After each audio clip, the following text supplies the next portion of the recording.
Welcome back.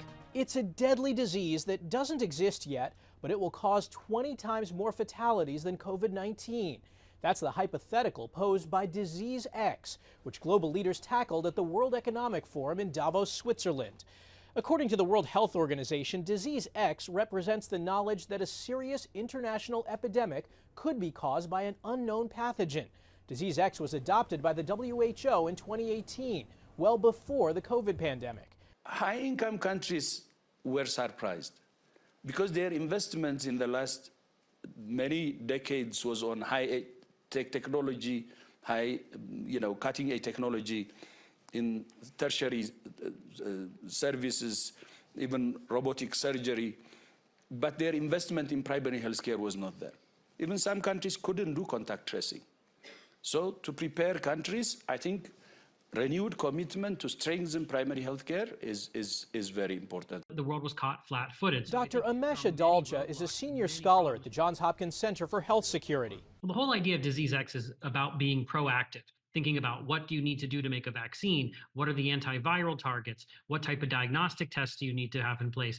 Dr. Adalja hopes politicians stay out of future public health crises so life-saving messages are not discounted by the public.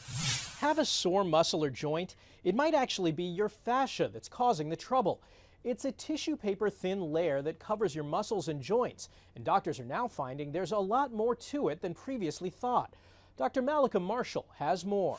And what the foam roll does, it just kind of mechanically separates the fascia from the muscles. Grant Ward has been working with a physical therapist since shoulder pain made it tough to do simple tasks. Literally going into a parking lot and getting a ticket out of the booth was very difficult. Since then, he's learned a lot about fascia and how it can trigger pain. You know that thin, slimy film on chicken? That's what we're talking about. It's a series of protective coverings on our muscles, joints, and tendons. We now know it's much more than that.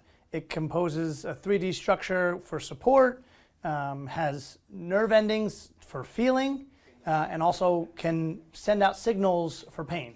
According to Dr. Saurav Shah, co-chief of sports medicine at the New England Baptist, when muscles feel sore, it may actually be the fascia is inflamed or has adhesions, meaning instead of being smooth, it becomes crinkled or gummy. When you have a sore muscle, you're probably going to get stiff, and the stiffness comes from the adhesions that form around the coverings, right, the fascia. So how do you keep your fascia healthy in the first place? That's a good question, right? So short answer is resistance training. This helps remodel your fascia to optimal tension, length, covering. That's why Grant is still meeting with the physical therapist, because he's seeing benefits throughout his body. So certainly range of motion is definitely better, and I'm absolutely stronger. And he can now reach that parking ticket, no problem.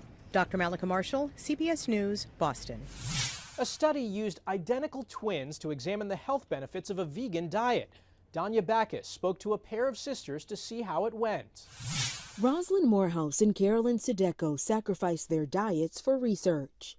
My uniqueness is tethered to the fact that there's someone else who is genetically the same as me. They were just one set of 22 identical twins who Stanford researchers studied for 8 weeks, comparing vegan and omnivore diets. Carolyn was randomly selected as the vegan. It was challenging, just as I had expected. Both diets were healthy, full of vegetables, legumes, whole grains, and void of starches and refined sugars.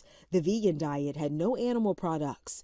The omnivore included chicken, fish, eggs, cheese, dairy, and other animal-sourced food. They made really significant changes in a number of nutrients, a number of foods, even the omnivores. Christopher Gartner is a nutrition scientist at Stanford University and the lead author of the study. He found vegan eaters saw the most improvement to their cardiovascular health. That the LDL cholesterol dropped by 14 milligrams per deciliter, which was more than a 10% drop. They didn't have high insulin levels to begin with, but they dropped in the vegan group, and they lost a little bit of weight. Carolyn and Rosalind say both diets help change their eating habits. I feel even more empowered to say, of all these things I can choose, I'm going to choose the healthier option or the plant-forward option. Gartner says even a nudge in the plant-based direction can improve health. Danya Backus, CBS News, Los Angeles. After the break, the health benefits behind a runny nose out in the cold, and how doctors gave this girl a brand new ear.